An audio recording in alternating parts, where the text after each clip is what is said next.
Em nome do Pai, Filho e Espírito Santo. Amém.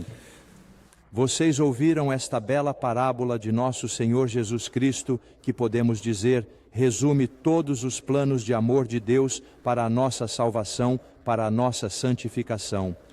Deus nos fez por ato de amor para que pudéssemos participar dessa felicidade. Ele nos elevou à graça santificante. E depois do pecado do homem, Ele enviou seu Filho, nosso Senhor Jesus Cristo, a fim de que Ele nos repare as nossas faltas, os nossos pecados e nos indique por sua doutrina o caminho que devemos seguir, percorrer para alcançar nossa santificação, nossa salvação. E é Ele, o homem, que vem lançar a boa semente em seu próprio terreno.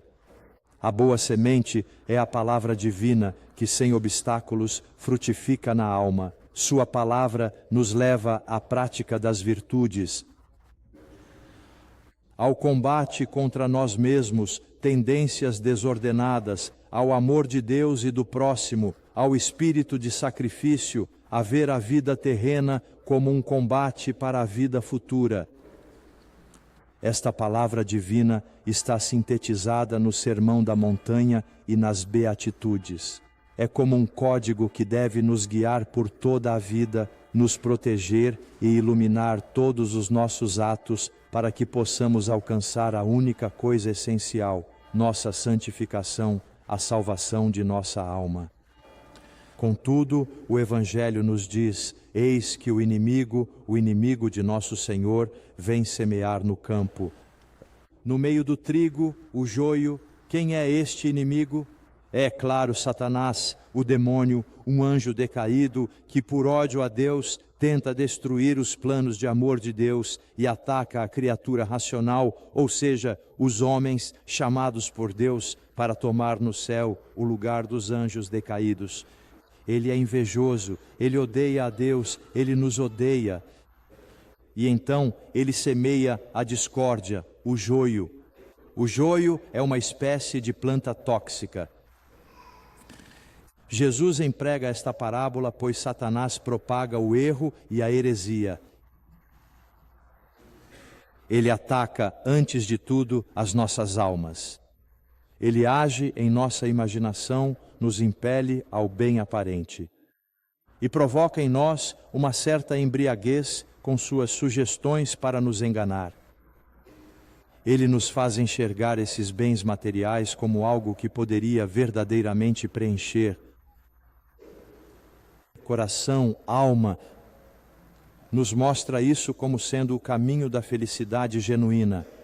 Mas a realidade é que não somos meros animais.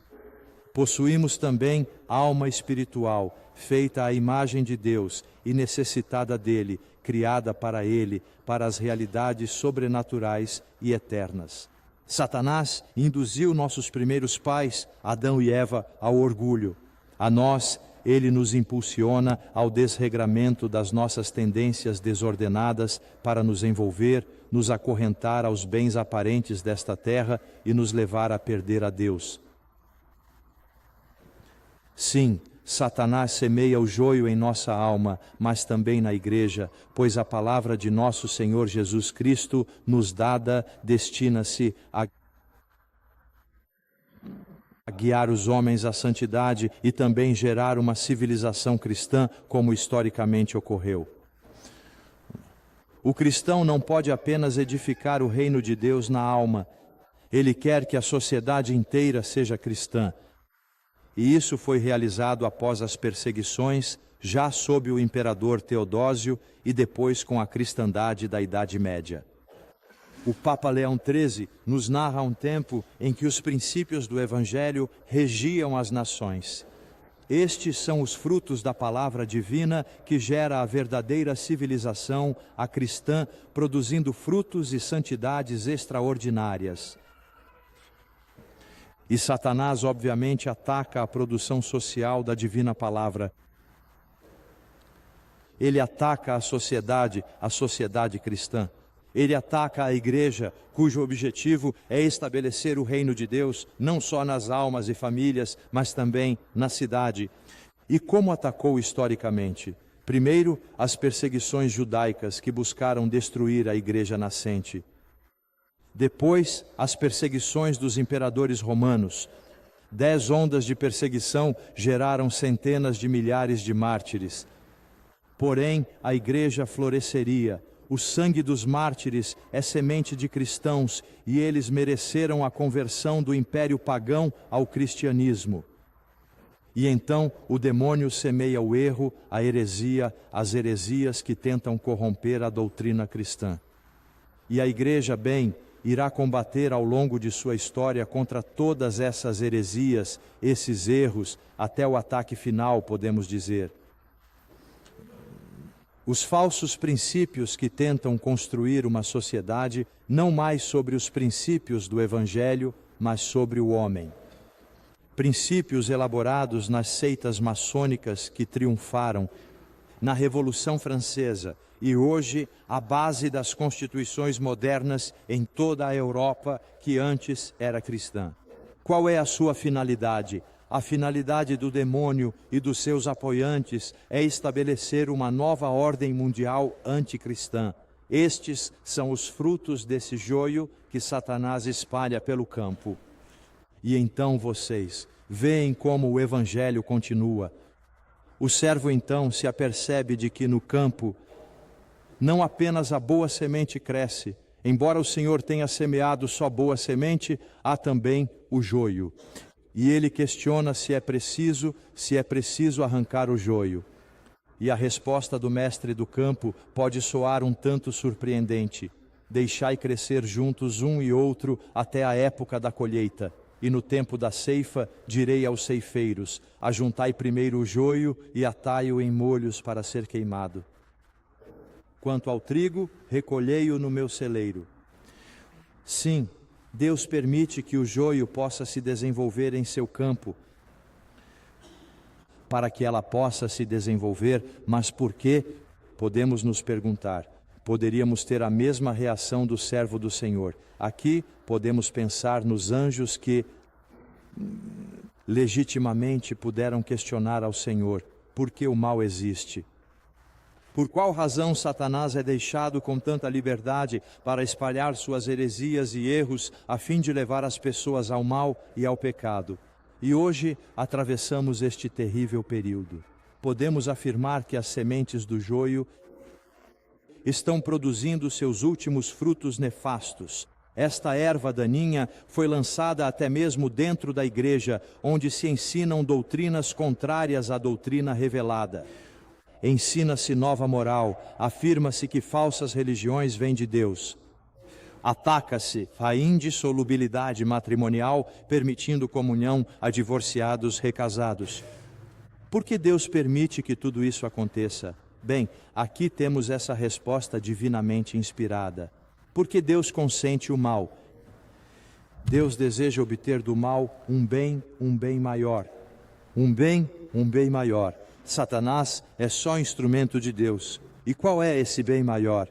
É, antes de tudo, a santificação dos eleitos, a santificação das almas, que mesmo nas épocas mais difíceis da história, através dos combates que travarão em seu íntimo e na sociedade, podem grandemente crescer em virtude, em fé, em esperança, em confiança e em oração.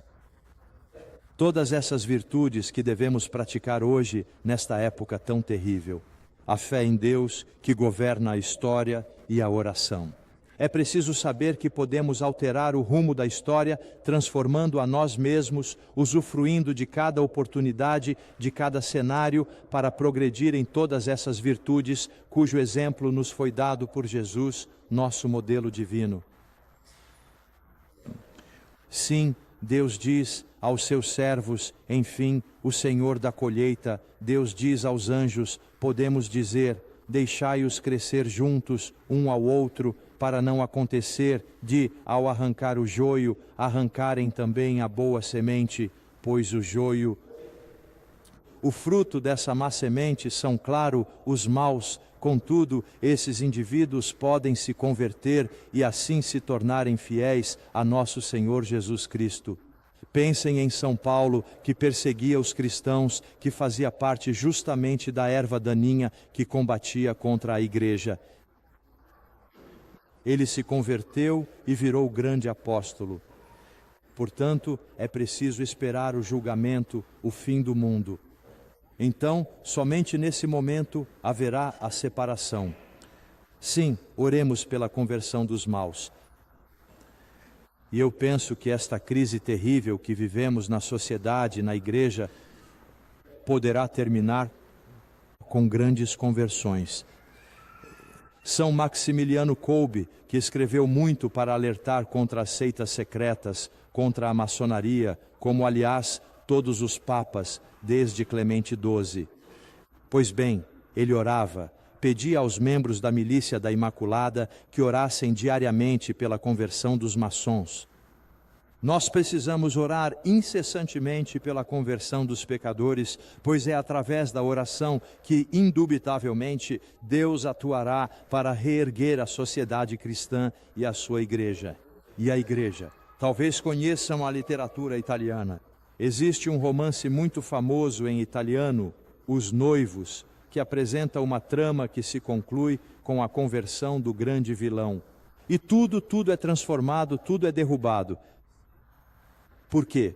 Porque o inominado, como é chamado, vai se converter. Bem, reflitamos sobre isso e, crucialmente, meditemos a respeito de, como eu dizia, usar todas as circunstâncias para nos santificar. Deus não nos pede para resolver problemas maiores, nem a situação que vivemos na igreja ou sociedade. Nós a suportamos e, de certo modo, nos sentimos impotentes diante dela. Contudo, no final de nossa existência, Deus nos demandará uma prestação de contas de nossa alma, de nossas ações, das bênçãos que nos foram concedidas e de como procedemos nesta era histórica em que nos encontramos. Será que mantivemos a fé? Será que nos esforçamos e trabalhamos pelo triunfo de nosso Senhor Jesus Cristo? Porque se Deus quer que seus anjos deixem o joio crescer, a nós Ele nos pede para arrancá-lo de nossa alma, do nosso redor. Pede-nos que lutemos contra o mal com todas as forças para sermos fiéis à sua semente, para que frutifique em nossos corações e almas. Então, peçamos à Santíssima Virgem Maria a graça de meditar sobre esta bela parábola e de dispor nossa alma para fazer frutificar esta semente divina em nós e continuar a arrancar a erva daninha, nossas faltas, nossas tendências desordenadas, nossos pecados, para que este fruto, que é a consequência direta da semente divina, possa crescer e se desenvolver plenamente em nós e que dessa forma Ele nos conduza à vida eterna. Amém. Em nome do Pai, do Filho e do Espírito Santo. Amém.